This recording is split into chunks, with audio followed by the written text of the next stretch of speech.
That is bright. Did you know that over 50% of all job opportunities out there are never posted to the public and they're never advertised? What that means is that if you go and do a Google search or you're looking for all the companies out there with different job opportunities and openings, you're going to miss the majority of them. That's an interesting statistic, but what's even more interesting is that why this is taking place. And the reason is because the hiring manager wants a referral from a trusted friend or a trusted acquaintance. And that's where they want to do their hiring. I wish I had known this earlier, but 12 years ago, I was finishing up my junior year, starting up my senior year here at BYU, Idaho. And I had just discovered my fascination and passion in markets and investing. And when I took that to an extreme, it was New York City, Wall Street. And I set my sights there and said, that's where I want to go, and this is my passion, and this is where I want to take my career. So I started asking everybody I knew, how do you do this? And do you have any leads to help me get there? And as I asked everyone, the only recurring theme I kept hearing over and over was, you were crazy. And probably fortunate for me, I was too stupid and naive to realize how crazy I really was. But what was interesting, and I guess the reason I realized that I'm crazy is because Wall Street tends to hire a select pool of individuals from Ivy League schools. And these people were more impressive than me in every respect. They had experience relevant to the industry. They had done internships. They had a resume much more polished and sharper than mine. And honestly, they had a much larger pedigree too. And I knew that there was no way I could compete with these guys head to head. I knew that the only way I was actually going to be able to compete was to do so unconventionally. And so I found a backdoor way to get into the industry through this concept of networking. And I want you to put aside anything that you kind of previously know or think you know about networking. Put that aside, and I want to talk about a new definition, something that's very different, that's going to take us BYU Idaho students and give us a competitive advantage to break into the industries and the areas of passion that we have. So, what I'd like to do is take you back in time through that journey and talk about the process, which at that time was an impossible endeavor. So once I asked everybody for any leads, I didn't come up with a single lead except one. It was Professor Josh Holt, who came to me and said, you're not crazy, go after it. And by the way, here's one individual I know, reach out to him and let him know that I recommended you. So I crafted a nice professional email, the best I could, and I fired it out, and I got 15 minutes of his time.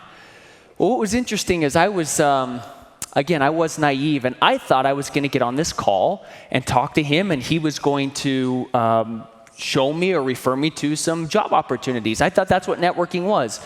You reach out to someone, you tell them what you want, and they find you a job. That was dumb. And so we got on the call, and his first question was, so what is it that you want to do? And I didn't know that there's several dozen different entry-level roles in investment banking. And each one has its own unique requirements, its own responsibilities, its different skill sets that are required, and I had no idea. So I quickly turned this into an opportunity to ask questions and learn from him. And he started teaching me different things. And he taught me a little bit about how the bank is divided and the different units in the bank. And what was initially a very abstract industry and sort of profession started to take shape and make sense. And I got done with this, and I thanked him graciously. And asked him, after I'd had a chance to digest this and read the material he had given me, if he minded if I reached out in a week or two with some follow-up questions, and he agreed to do that. So I went back and started doing my homework. And there's these books called the Vault Guidebooks. There's one on every single industry and on every major company. And they're little pamphlets, they're not books. And I went and read this, and I got up to speed, and I started doing research online, and more questions started coming to me. So I wrote down all my questions, and I got back on the phone with him again, and this time he could tell that the depth of my questions was so much more profound. And he kind of was getting more interested, and then I started asking him questions in areas that he wasn't such an expert in, and he said, I've got a couple friends who can help you in that area. Why don't you talk to them? So he gave me a couple contacts. And in the meantime, I got another contact from my own little personal network. So now I had 4 contacts, and I was excited. And I started calling these people up and conducting these informational interviews to learn more and more. Well, the more I talked to them, the more questions kept coming up and in my mind. And I found that the questions largely fell into 3 groups. And I found that you needed to become an expert in all 3 of these areas before you would be a legitimate candidate to go in there to an interview and market yourself. At the highest level, it's understanding the industry. Who are the major players? How are they competing? How do they differentiate themselves? Who are the suppliers to this industry, whether it's raw materials or information or services or whatever it is? And then who are the customers to this industry? And specifically, what major need are you solving for those customers, and how do the different companies do it, better or worse, or how do they distinguish themselves?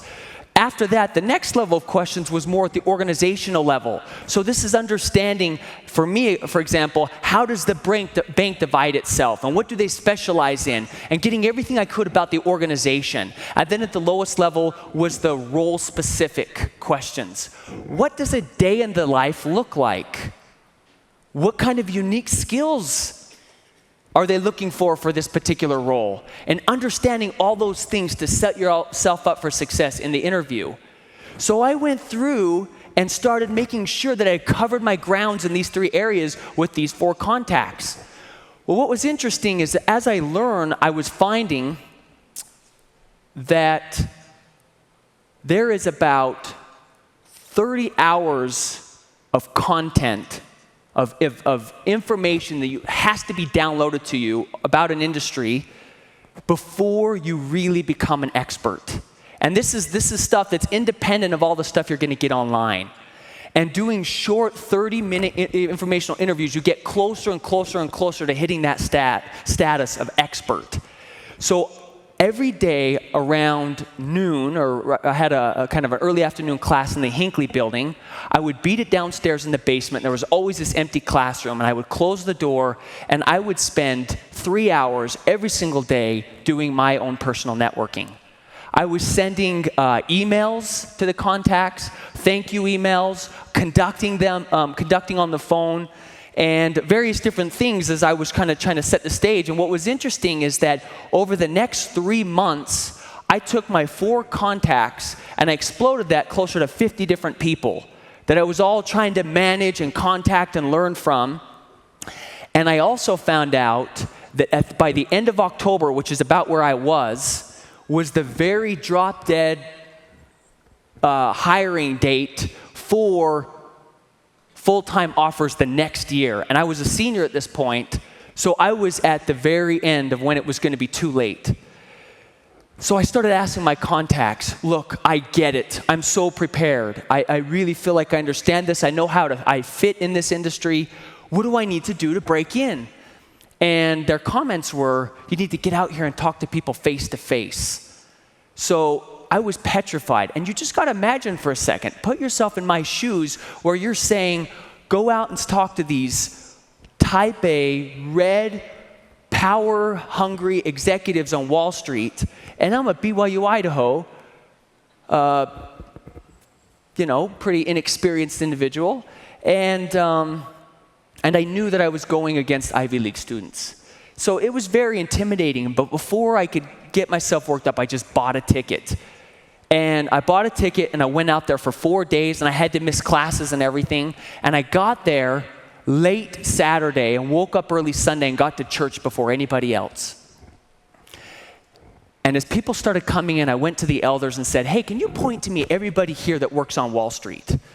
And the elders said, well, there's a guy over there. Why don't you go talk to him? And they pointed a few of them. I said, why don't you make the introduction? So the others came up and said, hey, here's a student from BYU, Idaho. And I said, hi, I'm Christopher, and I'm in my senior year. I've flown out here because I'm trying to learn as much as I can about the industry, and I'm trying to break in. I'm going to be here Monday or Tuesday.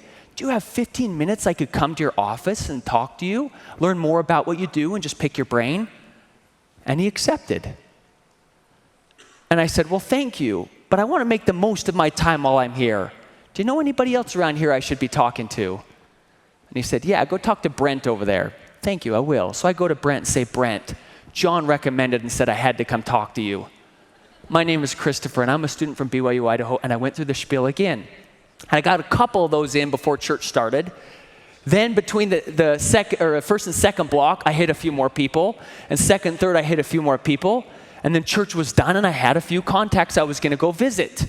And then the next ward started coming in, and I thought, I need more spiritual edification. I'm sticking around. So I did it again for another 3 hours. So my whole Sunday was basically networking and talking to people and getting myself ready and getting very spiritually edified. So after this, essentially, I started on Monday. And I had also set up some contacts before I got out there. I had sent out lots of emails and tell everybody I was coming out. And from Monday morning until Wednesday night, I was in a taxi zipping up and down Manhattan from JP Morgan and ripping up there to Credit Suisse and then over to Lehman Brothers and back down to Goldman Sachs, filling up and having these informational interviews with people. And also, what little pockets of time I had, they were being filled up with people saying, hey, while you're here, you got to go talk to someone on the trading floor. And so I was booked with not a single minute to spare, and even generated a few actual interviews where people were hiring for different roles. Well, what was interesting is that I was just barely hand to mouth, keeping ahead of myself, learning as I was going, and I had no idea how to actually interview, so I didn't know how to market myself. So what interviews I did get, nothing was coming from them. So I reached the end of Wednesday evening, and I was inspired. I had confidence. I had learned so much, but I didn't have a job, and the time was up. And there was one thing I learned that was so important, and you got to take note of this. When you go to do an interview for a job, there is no such thing as an interview. It's a series of interviews. And the first of those series is something we call the screener interview. And the screener is not like a traditional one that you and I think about. It's one where they're looking, and it's a litmus test. Do I like this individual? Is this someone I could work with? And they try to get a sense of your passion and your interests. And so what I found was that when you go to somebody and you're with them face to face, either in their office or over lunch, you are essentially creating your own screener interview. This is a remarkable insight. What this means is that you don't have to place your resume and hope and wait that someone's going to ask you to interview. You can create your own interviews. You do this through these informational interviews, and when they're done, they've either said to themselves, I like this person, and if I know an opening, I'm going to refer this person. Or they're not going to say that, but you got to pass that litmus test. So I had done a whole bunch of screener interviews that might as well have been first-round interviews, but I didn't get a job from this. So I went back, and I didn't know whether I should be discouraged or what to think, but I said to myself, you know what? Going back that statistic, there's got to be a job out there that's simply not being published, that's not being made aware to the public. And I don't know where it is, but I've got to go find it. And before I could psych myself out and get all nervous, I just bought another ticket for right after Thanksgiving. And then for the next 4 weeks, I knew I needed to learn how to interview. So I found someone in my network that knew how, and he was a mentor for me and taught me some things, and then I just started practice. Well, on weekends, when I would normally be going on a date with my girlfriend, she acquiesced, and we turned these into mock interviews. So we would go to the library, close ourselves, and she would drill me on interviews. She is a keeper. In fact, if nothing else came from it, I married the girl. So I got ready, I was prepared, and I flew back out again. Only this time I thought I knew what I was doing. I did the same thing on Sunday. Monday came around, and I went to my first interview. But it wasn't an interview. It was a guy who I'd met the last time who said, hey, next time you're here, let me know, and let's meet again if you ever come out. So I had sent him an email beforehand and said, I'm coming out again, let's meet. So I went there, and sure enough, to my surprise, and I was very happy about this, but I clearly passed the litmus test because he said, there's somebody hiring, I want you to go talk to them. So he marches me over to a group that's hiring, and I interviewed, and it was the first time doing it live after my practice, so it went decent but not great. And when I got done, he said, are you done? Yep, there's someone else I want you to talk to. There's another group that's hiring. So he marched me over to another group, and I interviewed with them. And it went better, but not fantastic. And I got done, and he said, there's another group I want you to hire or interview with. Great, let's do it. So he took me to somebody else, and I went in there, and the guy started asking me questions, and he was playing hardball from the beginning. And Wall Street interviews are very challenging and tough. And for some reason, things just started clicking. And I definitely felt help from above. And it just felt like I started knocking these questions out of the ballpark.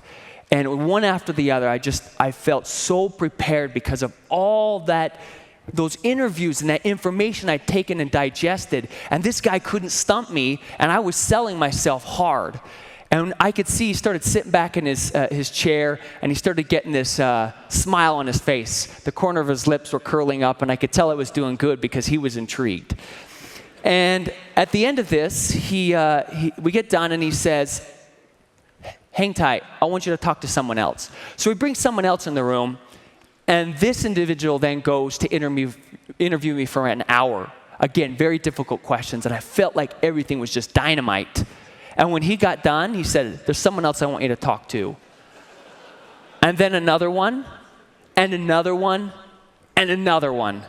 And for 5 hours, I sat in this chair and interviewed with no lunch and no break.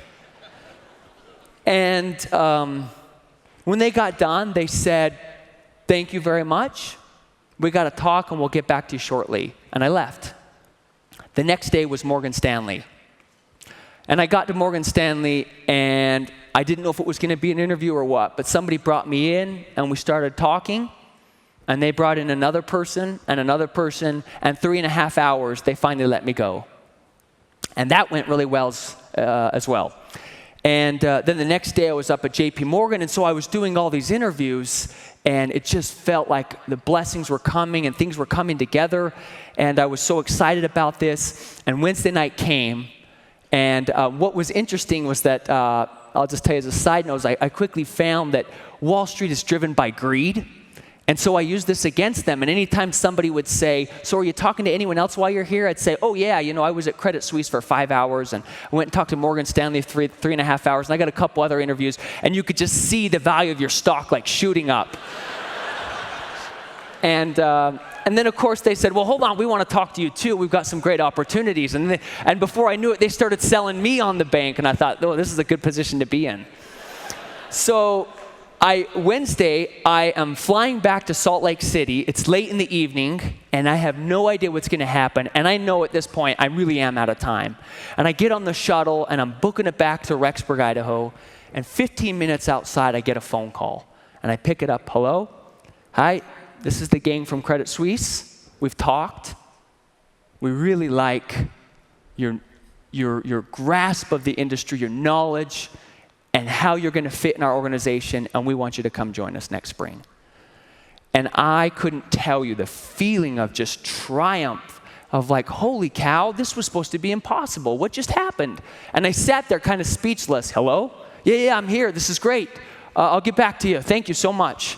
And in the next few days, I got a call from Morgan Stanley. We'd like to offer you a position. And soon thereafter, Goldman Sachs calls me up and says, don't take those offers. We got a couple roles that are really good fits. Come talk to us.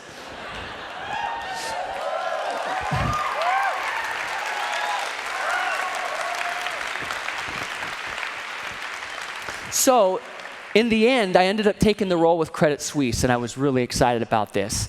And the next 4 years were just an amazing experience. For 2 years, I was doing investment banking, so we were advising large corporations, and they were doing big acquisitions and raising money. And then I said to myself, I want to try trading. I want to get on the trading floor. So I used these same skills, learned as much as I could, was referred to an opportunity there, and before I knew it, I found myself on the trading floor with people screaming at me trying to figure out what's going on. I did that in London for a few years, came back to New York City, and really, really enjoyed it. Felt like that jump-started my career.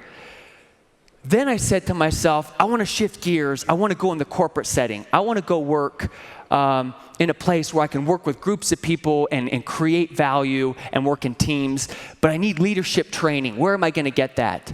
And for me, I decided that the best training was going to be at Harvard. But it wasn't because of the flashy name. I wasn't interested in that. It was genuinely because I wanted what they had that they could bring me. So I started asking people, how is this done? And the one thing everybody kept telling me was, oh, you're crazy. The best of the best don't get in here. It's a crapshoot. Don't worry about it. And I'm thinking to myself, crazy, underdog, impossible. Wow, this sounds really familiar. So that just started fueling my passion. Oh, keep telling me more. Why is this so impossible? This is exciting. And so I found a couple students that were currently there, started the process. Over the course of the next month, I had about 15 different people I was talking to. I learned about the application process, the essays, how to prepare the recommendations. And I packaged an application. I spent hours, got ready for the interview. They told me all about that, and I put forth the very best effort I could.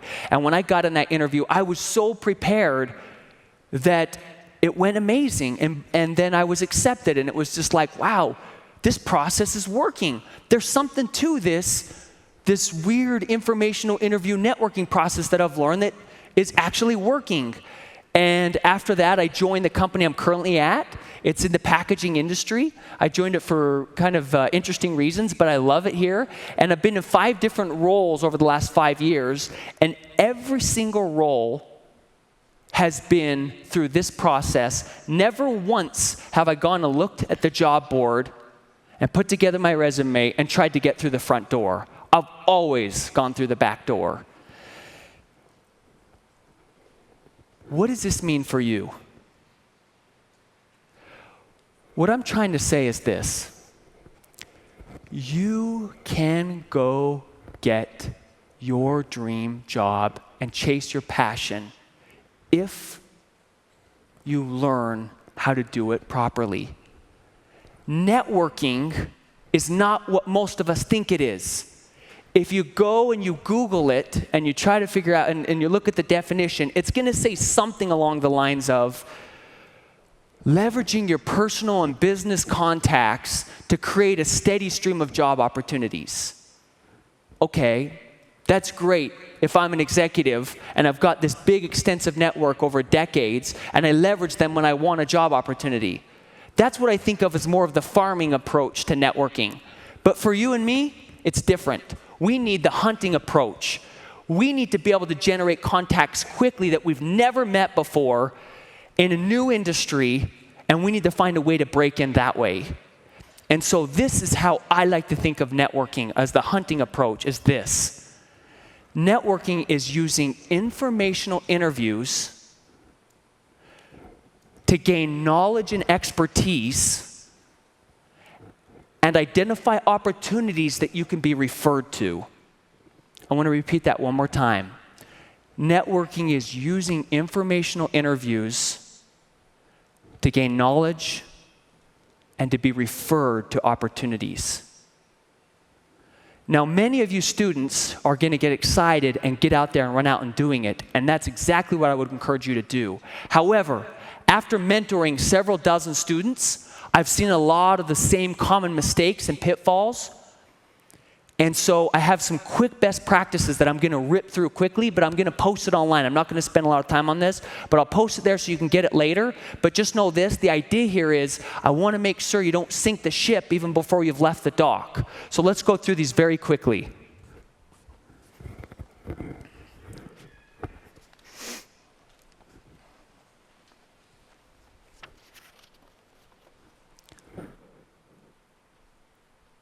First, don't make the same mistake I did.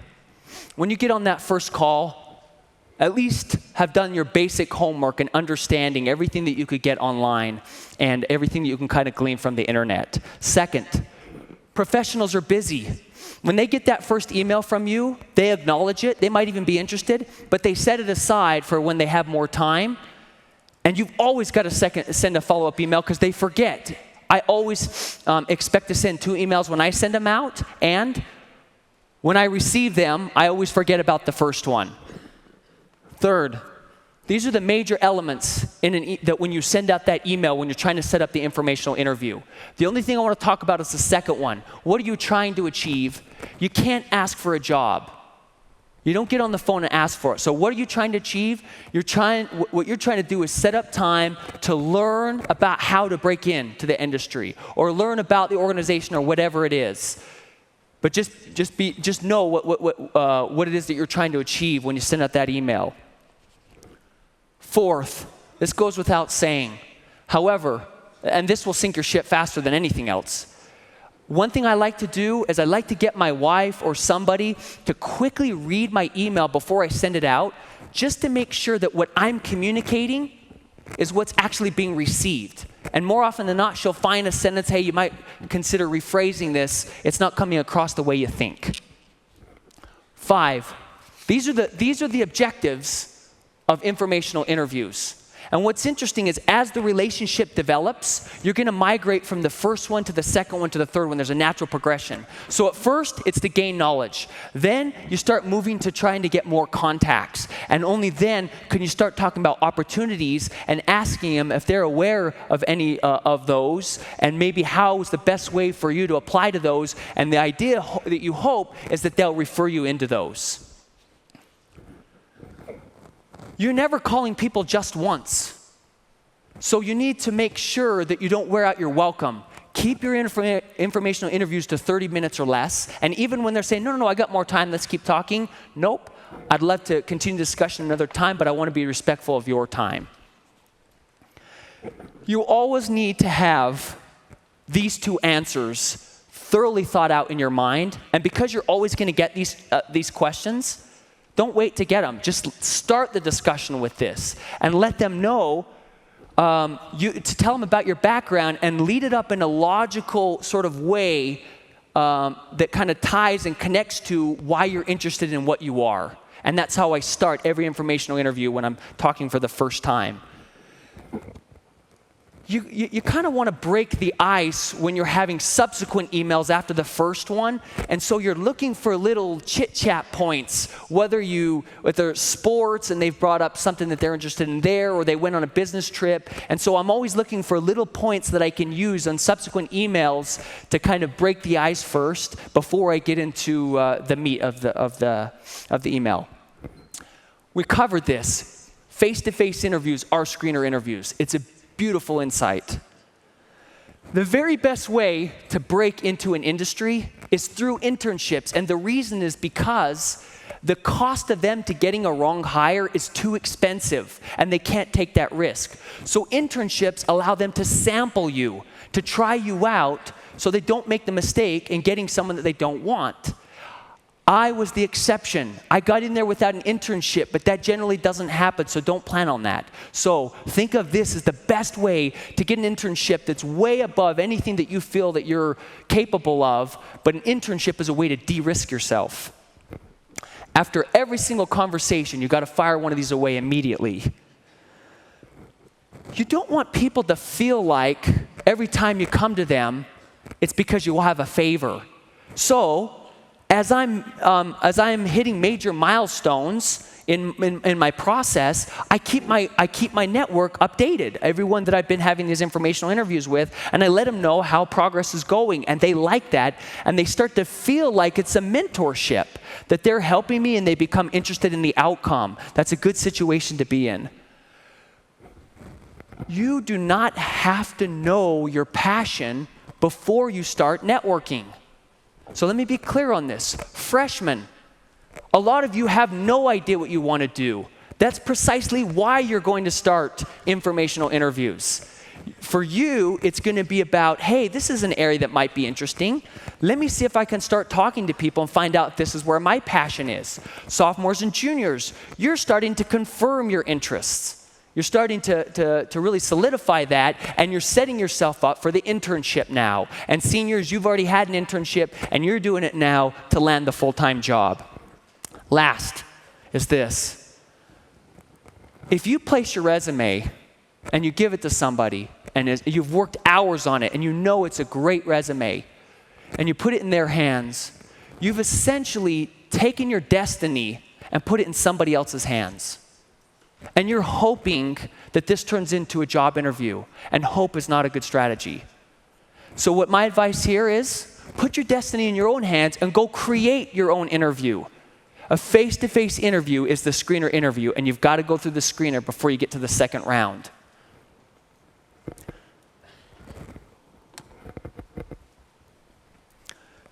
You have two paths you can take right now. The first path is this.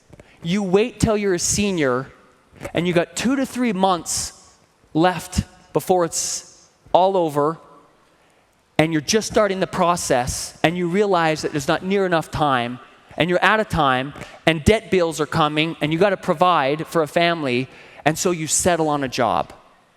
And you take this job, and it pays the bills, and you punch in and punch out, but it's far from being your passion. And after 10 years, you pay your dues, and you start doing something you do kind of like. That's one path. There's a second path. You start early. You put forth the effort and initiative. You start doing these, you develop the skill set, and you go after your passion. And if you pay the price, and if you do it right, I know you can get it. This is not a story about getting a job on Wall Street. This is not a story about getting a job in business. This is about using these skills in the church. It's about if you want to become a high school teacher and that's your passion, or you're in a psychology major or a history major, or you're a nurse and you're saying, I want to go work at this hospital.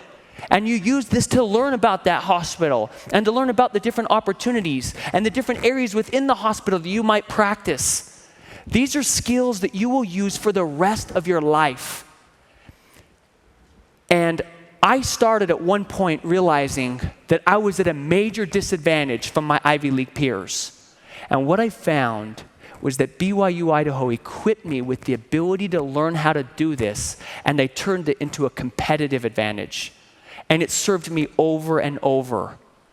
Let's go back to President Eyring's promise to us that we would become innovative, resourceful, taking initiative. And remember this, we would do more with less. Not just less resources, less pedigree, a lesser resume, less experience. We would do more with less. This is in our DNA. This is who we are as BYU Idaho students. So, what I would say is this. You might look at me and say, oh, everything just came together. That's amazing. I don't know how to do that. I've simplified my story. I made tons of mistakes along the way. There was tons of heartache, and I kept praying, and I had faith that if I did my best, and I kept asking for help, that God would help me. And in the time, I wasn't seeing any of the help. I felt like I was doing it on my own and I was stumbling. But once it was all done and I was looking back in hindsight, it was so obvious how His hand was playing a major role for me. So please go out there and chase your passions and get going and make a difference in this world, because this is why we're here at this school, and this is why we're here to get trained, to go out there and make a difference. Thank you so much for letting me come talk to you today.